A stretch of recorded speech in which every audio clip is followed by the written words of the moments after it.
With the holidays here, Make-A-Wish has kicked off its yearly Adopt-A-Wish campaign to raise money to grant wishes for kids here in the North Country with critical illnesses. All the money that we raise for our chapter and for wish granting stays local to help local kids like Aubrey and like Jimmy. And this year, 2 wish recipients were on hand to help launch the annual Adopt-A-Wish fundraiser. 9-year-old Jimmy and 16-year-old Aubrey had their wishes granted earlier this year. Jimmy went on a trip to Disney World, and Aubrey got to attend the American Music Awards. Now, as Wish ambassadors, both say they like giving back, helping to provide hope and comfort to other kids in need. It was something so positive to look forward to experience. The Adopt-A-Wish booth will be set up at Champlain Center in Plattsburgh and Aviation Mall in Queensbury through December 31st, selling stars to raise money for kids' wishes. And you can find a full list of locations, businesses, and schools offering the Adopt-A-Wish stars at the Make-A-Wish Northeast New York website. You can also call the local coordinator, Loretta Capiello, to learn more about becoming a volunteer.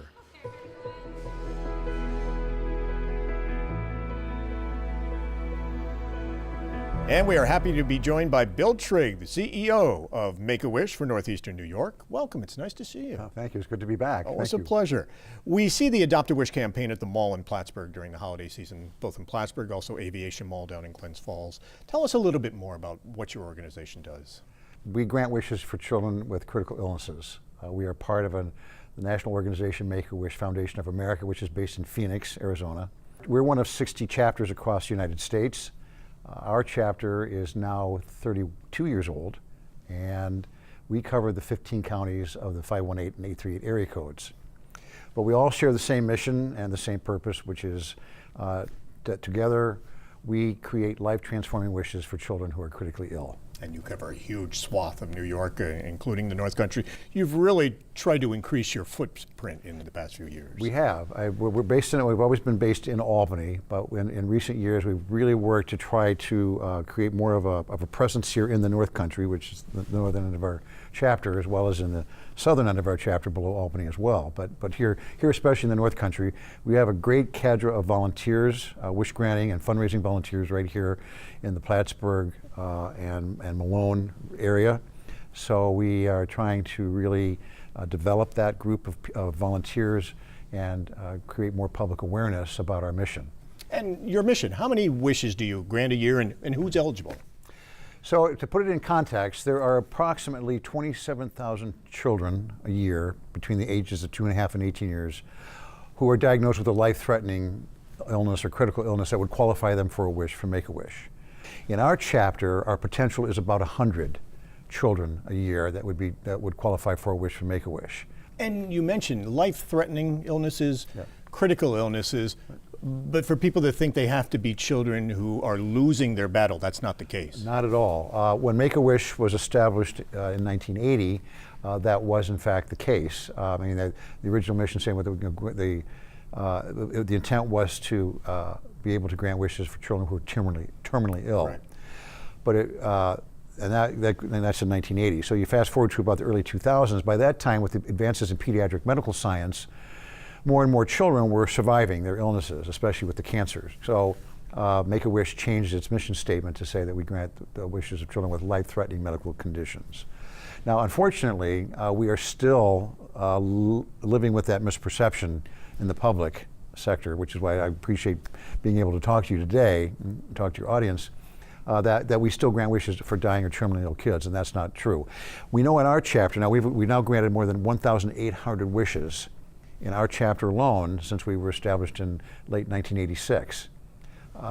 We know that based on our records that more than 80% of those kids are still alive and well today. So that's why we talk about the wish experience being part of the medicine to help these boys and girls get better. But often when they're dealing with these illnesses, it may not be terminal, but they and their families have been through so much. That's right. And we talk about, when we talk about the arc of a journey, Tom, and that journey meaning that, a child and a family is going on just fine in life, and then all of a sudden the child is diagnosed with a life-threatening medical condition, and what what typically happens is that, the floor falls out from beneath the family, and, now they're struggling with this dire news, and concerned about whether, their son or daughter is going to survive.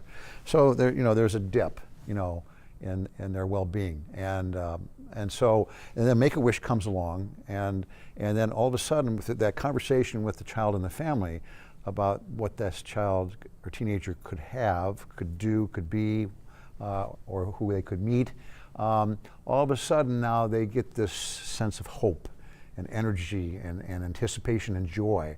And so then all of a sudden they go on this upward trajectory and in anticipation of this wish experience. And ultimately what happens, and we talk about in this trajectory upward, they end up doing, they end up doing more and being more in life than they might have otherwise. And so that, to me, that's one of the great things that I love about Make-A-Wish, is that our Wish kids do more and be more in life than they ever thought possible. And you talk about the wishes. So often it's to go someplace special, to go on an adventure of a lifetime, to meet a celebrity, to meet a sports hero. And we've heard so many of the stories of where the kids really end up visiting fantastic places and meeting incredible people. Officially, we grant 4 categories of wishes. I want to be somebody special. I want to have something special, special gift wish. I want to a destination wish. I want to go somewhere special. And the 4th category is I want to meet a celebrity, meet somebody special. We have an unofficial 5th category, which is I want to give back. This past summer, we granted our 4th I want to give back wish here in the history of our chapter for Alyssa Fenton right here in Plattsburgh, who wanted to give back through SUNY Plattsburgh to their Alzheimer's Center there. She's a 16-year-old from Lewis, New York. And, yes. And so instead of going someplace special, meeting someone special, she took that money. She volunteers there at the Third Age Adult Day Center, which is on the SUNY Plattsburgh campus, as you mentioned. Her mom works there. But what an inspiring story that was, to pay it forward, to say, thank you for thinking of me and granting me this wish, but I really want to donate this $8,000 to this Adult Day Center. It is incredible. For folks that want to help out, obviously the Adopt-A-Wish, is this the biggest fundraiser for you that you're kicking off right now? Yes, the Adopt-A-Wish holiday campaign is the one that is an actual campaign that actually goes about 6 weeks long. There are paper ornaments that they can purchase. Paper Star ornaments, yes, that feature. Now we have 8 ambassadors altogether, 6 in the Greater Capital Region and Tri-Counties region, and then we have 2 ambassadors right here in the North Country, James and Aubrey, that we're excited to have as our ambassadors for the campaign this year up here. The thing about the Adopt-A-Wish holiday campaigns, well, we have 3 focuses. The first is selling the stars at the various malls. Mm-hmm. Like Champlain Center here, and then, as you mentioned, Aviation Mall down in Glens Falls, and others down in the Albany area. Right. The second component is selling them through businesses. And thanks to my Chief Operating Officer and my development team, we've been doing more outreach to the business communities, especially up here in Plattsburgh, in Malone, and in Lake Placid, to get more businesses involved in actually selling the stars either to their customers or to their employees or both. Mm-hmm. And then the third component is outreach to the schools, elementary schools, middle schools, and high schools, getting them involved in selling the stars locally into their students at $1 a piece. It's not just a fundraising campaign, but it's also a public awareness campaign. We want everybody to know, consistent with our vision that we want to grant the wish of every eligible child, that this is a way for you to, if you don't know about Make-A-Wish, here's a way to learn about who we are, what we do, and not only we thank you for giving, but also if you know a family in your neighborhood, within your family, in your school community, faith community, whatever, that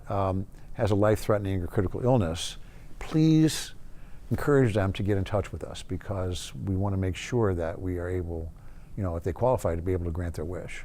And are you always looking for volunteers? Absolutely. We're always, in fact, right here up here in the North Country, we are looking to bolster our wish granting volunteer corps. And if folks are interested? And if folks are interested, they can contact us at 518-456-9474 or through our website, which is www.neny.wish.org.